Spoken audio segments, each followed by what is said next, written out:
हमारे चैनल को सब्सक्राइब करें और बेल नोटिफिकेशन को जरूर दबाएं। ज्योतिष रत्न केंद्र के हमारे इस चैनल में सभी श्रोतागणों का बहुत बहुत हार्दिक स्वागत और अभिनंदन। मैं आचार्य पंडित सर्वदानंद शर्मा और आज आपसे बात करेंगे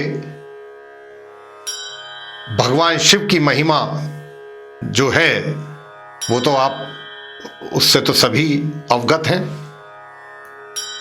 लेकिन भगवान शिव को महाकाल क्यों कहा गया है। अब जैसा कि आप ये भी जानते हैं, आप में से बहुतों को ये बात पता होगी कि महाकाल का जो मंदिर है हमारे देश में वो कहां पर है। तो जो भगवान शंकर जी के जो 12 ज्योतिर्लिंग हैं हमारे देश में, उनमें से एक महाकाल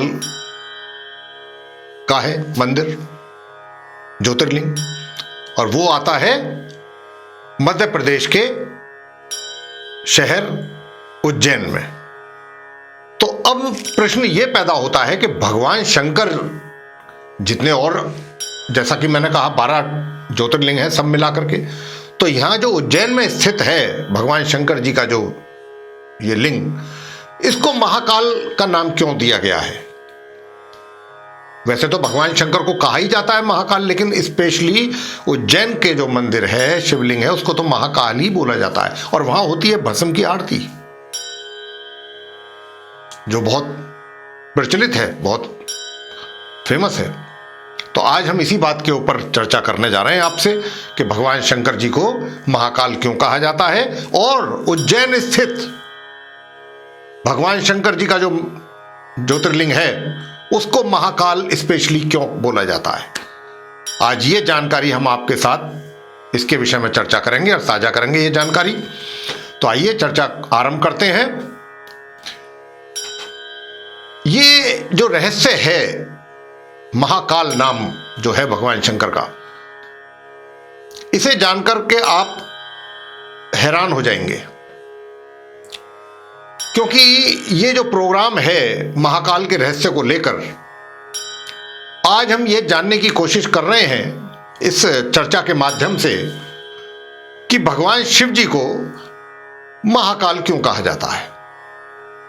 अब क्योंकि कालों का काल महाकाल, तो इसलिए वो महाकाल है।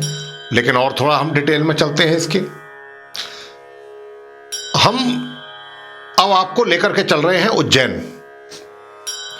उज्जैन के जो महाकाल मंदिर में, जहां पर होती है भोलेनाथ की भस्म की आरती, और लाखों की संख्या में जो भक्त हैं जो उनके दर्शनों के लिए वहां जाते हैं और स्पेशली उस भस्म की आरती के दर्शन के लिए जाते हैं, जिस समय वो भस्म की आरती होती है उसको देखने के लिए, उनके दर्शन करने के लिए एक बहुत क्रेज होता है भक्तों में जो दर्शनार्थी होते हैं उनमें।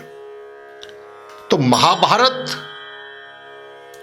शिव पुराण और स्कंद पुराण, महाभारत, शिव पुराण और स्कंद पुराण में इनकी महिमा का पूरा पूरा वर्णन है। उज्जैन, जो कि जैसा मैंने कहा कि मध्य प्रदेश राज्य का एक शहर है और पौराणिक काल में अवंतिका के नाम से यह जाना जाता था ये जगह। और बात यह उस समय की है जब अवंतिकापुरी में एक वेद प्रिय नाम के तेजस्वी और विद्वान ब्राह्मण रहते थे। और वेद प्रिय जो थे वो सभी भक्तों के साथ भगवान शिव जी की भक्ति में लीन रहा करते थे और वैदिक कर्मों के अनुष्ठान में वो अपने लगे रहते थे।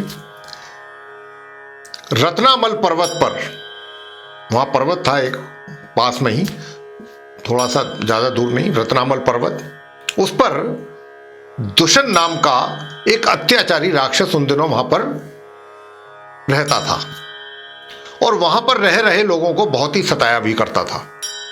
दुष्ण अवंतिकापुरी भी पहुंच गया तथा वेद प्रिय व अन्य जो भक्त लोग थे उनको तंग और परेशान करने लगा, सताने लगा। दुष्ण को भगवान ब्रह्मा जी से यह वरदान प्राप्त था कि जो वो उसको कोई भस्म नहीं कर सकता। ये उसको एक वरदान प्राप्त किया हुआ था उसने ब्रह्मा जी से, और वे ये नहीं चाहता था कि कोई भी मनुष्य उसके अतिरिक्त किसी और भगवान की पूजा करे। वो चाहता था बस जो भी सब हो उसी के लिए हो, उसी की पूजा करें लोग, उसी की भक्ति करें। वरदान के कारण वह अत्यंत शक्तिशाली था और अपनी शक्ति के बल पर उसने हर तरफ त्राही त्राही मचाई हुई थी। उसके इन अत्याचारों से भी वहां उपस्थित जितने ब्राह्मण और भक्त लोग थे वो बहुत ही भयभीत, बहुत ज्यादा भयभीत हो गए, और अटूट आस्था रखने वाले ब्राह्मण शिव पूजन करके शिव ध्यान में लीन हो गए, भगवान की भक्ति में लीन हो गए, उससे तंग आकर के, परेशान होकर के। दुष्यंत जब इन ब्राह्मणों के पास पहुंचा तो इनको देखते ही ललकारा उसने और इन्हें मारने का निश्चय कर लिया। जितने भी लोग भक्ति में लीन थे भगवान शंकर जी की, वहां पर जितने भक्त लोग थे, उसने मन ही मन उनको मारने का निश्चय कर लिया।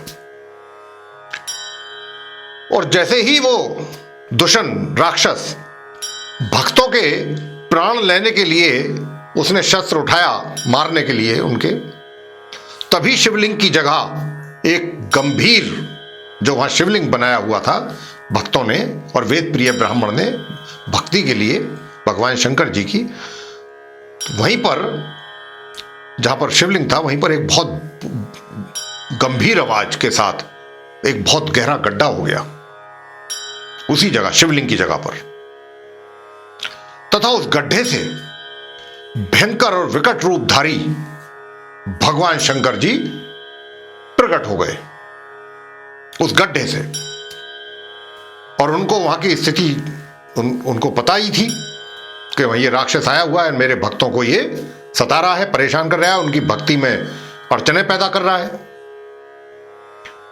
तो भगवान शिव जी ने अपनी मात्र हुंकार से, हुंकार भरा था सिर्फ उन्होंने, हुंकार मात्र से ही उस राक्षस का सर्वनाश कर दिया।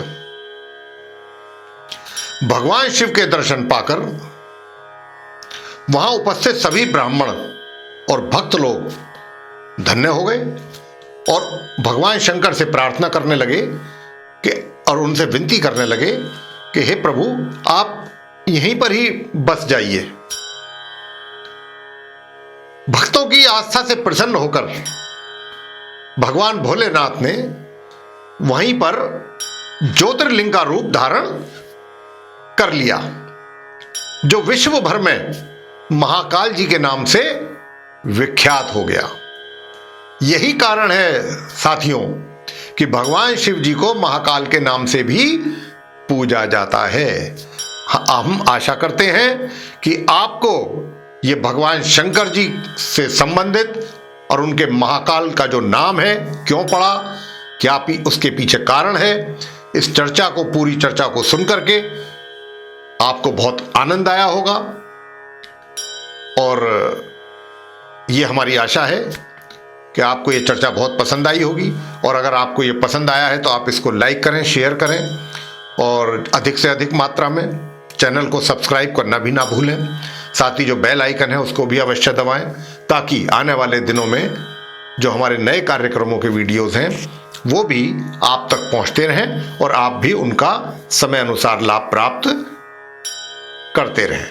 इसी के साथ साथ बहुत बहुत धन्यवाद। जय माता दी।